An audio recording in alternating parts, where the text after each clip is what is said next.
ته دا ووایه چې څنګه د دیر نه را روان شوې او سوات ته رالې سوات ته ځان رسولو ولې؟ جی زما ډېره مجبوري وه دغه وجې نه رالم په پېښور کې ولې علاج کوم او نور مې څه وس نه کېږي او نور رانه د ولږې نه خرابېږي.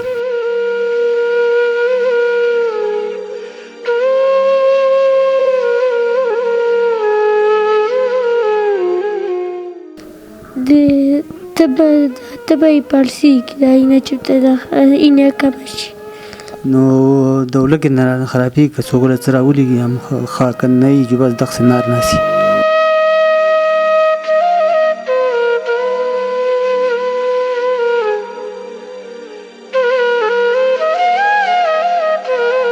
ما د مسافرو وروڼو ته دا درخواست دی چې ما سره امداد وکړي چې زه په دې ماشومې علاج وکړم او د کور ماشومانو له څه رزق برابر کړم.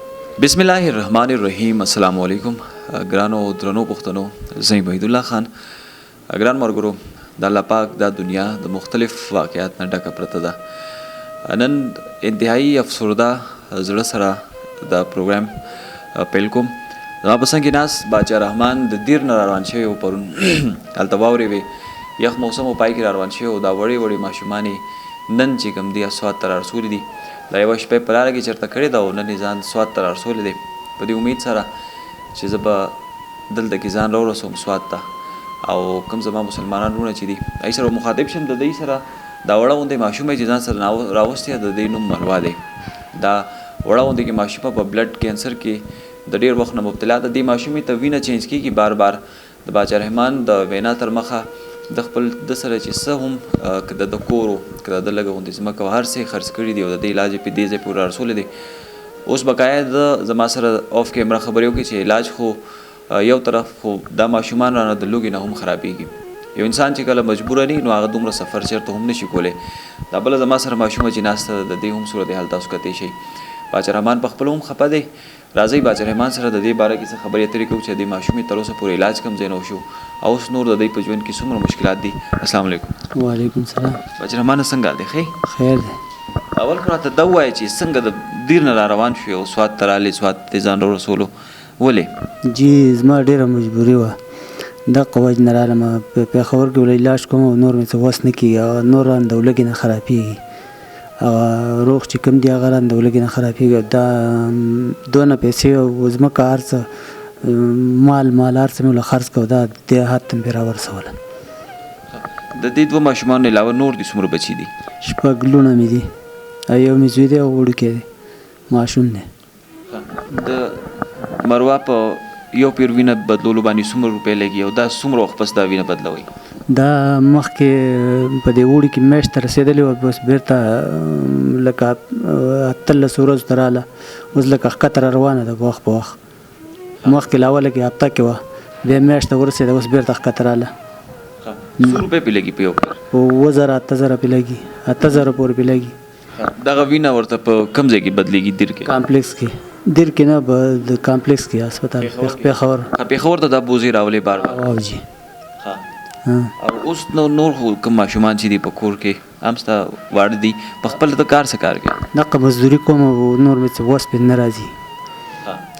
دغه دیاړي کوم هغه کله پرې هلته نه میلاویږي نه. اوس د کور د دې ماشومې د علاج نه علاوه کوم صورتحال چې دی هغه څنګه روان دی؟ نو د ولږې نه رانه خرابېږي که څوک له څه راولېږي هم ښه که نه وي جو بس دغسې نار ناسي. څوک رالېږي؟ ګاونډیان رالېږي؟ ګاونډیان. ستا نه علاوه نور داسې په خاندان کې دي څوک دی هلته خوا او شا کور کې نور؟ بس کلي کې راسم لږ لږ امداد کېږي خو لکه هغه باندې دغه نه کېږي. هغه هم ټول غریب خلک دی دغه وجې نه. لکه خراب زیات غربت سره کله مخ شو کله چې دا ماشومه بیماره شو پیسې په دې د دې سم خراب شوم که نه مخکې ښه برابر وم مزدوري به مې خپله کوله او ښه برابر وم صحیح وم. نو څه اپیل دی څه دی اوس ستا مطالبه څه ده؟ بس چې ما د مسافرو وروڼو ته دا درخواست دی چې ما سره امداد وکړي چې زه په دې ماشومې علاج وکړم او د کور ماشومانو له څه رزق برابر کړم. ډاکټرانو درته داسې ویلي دي چې یاره د وینې خو بدلول خو یو پروسس دی خو بار بار کېږي که نه مستقل څه دی څه علاج په څه طریقه کېدی شي؟ او کېږي خو لکه روپۍ هم ډېرې یادوي وایي چې ډېره غټه خرچه پرې راځي او زما وس کې نشته. څومره خرچه یادوي چې په دې څومره د دې ګولۍ دی یو 10,000 او 635 روپۍ یو ډبې دی. هغه دی د نورې د کینسر ګولۍ دی هغه 2000 روپۍ پاتله ده هغه هم وله اخلم. د ټول علاج هغې څه وایي چې څومره روپۍ لګېدی شي؟ وایي 15 لکه روپۍ پرې راځي په دې ملا په هډوکي بدلېدو باندې. صحیح ده.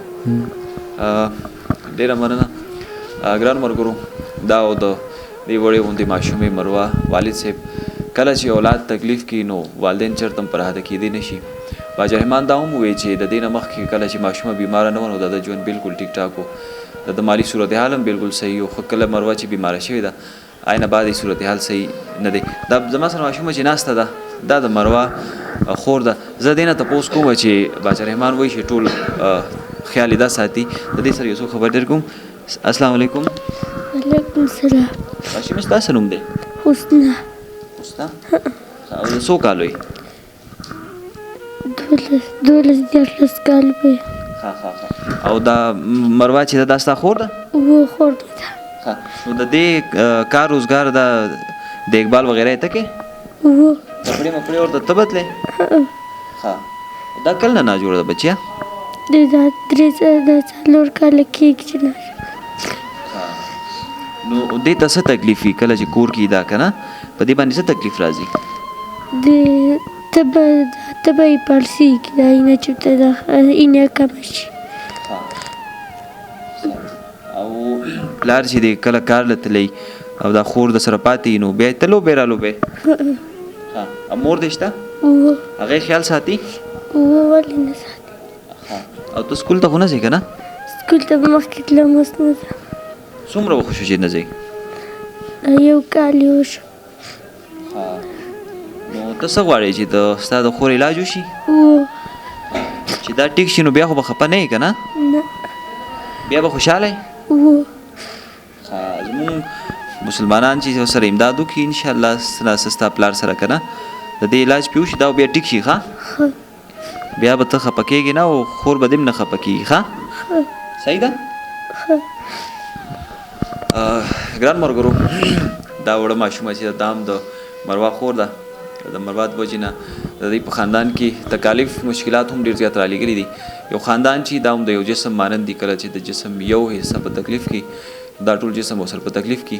که مروه بیماره شوه نو حسنه یې هم د سکول نه کلاره کړه دا مخکې سکول ته تله د علم مطلع شي وه خو اوس د دې دپاره د علم حصول ډېر زیات ګران شوی دی. که الله پاک مروه له صحت ورکو نو حسنا ته به د علم رڼا میلاوه شي. زما د خپل ټول مسلمانانو وروڼو نه دا درخواست دی مسافر وروڼو نه او څوک هم چې د وس دس خاوندان دي زموږ په دې سکرین باندې به د دې زموږ د دې رور نمبر موجود دي باچا رحمان صاحب نمبر به موجود دي. تاسو د سره رابطه کولی شئ په خپله د ده نه صورتحال د ده معلومولی شئ چې دا صورتحال څنګه دی او تاسو د سره رابطه کولی شئ د ده سره امداد په خپله د سره امداد وکئ. بس زمونږ دا سفر چې دا تر دې ځای پورې محدود و د دې نه مخکې به ستاسو د باچا رحمان باچا خپل سفر جاری شي. دا د باچا رحمان سره تجارت نه دی دا د الله پاک سره تجارت دی. تاسو چې د لکم ډونیشن کې څه ورکئ انشاءالله دا به روز قیامت ستاسو په کار راځي. الله پاک دې وکړي چې په دنیا کې د چا هم ماشومان دغه شانتې بیمار نه شي د چا هم خپلوان داسې په تکلیف کې را نه شي چې هغه بیا دومره بېزاره شي او د دیر نه را روانېږي سوات ته را رسي. هم د دې سره زمونږ دا نننی پروګرام خپل سر ته رسي. خو زه دا تمه ساتم چې زمونږ ټول مارګري به 15 روپۍ امداد دی ولې نه خو ټول به د خپل دغه مطابق وس مطابق د باچا رحمان سره امداد کوي چې د دې وړې غوندې ماشومې مروه علاج پې وشي. بل پروګرام پورې وحید الله خان له اجازت ورکوي. د لوی الله په امان.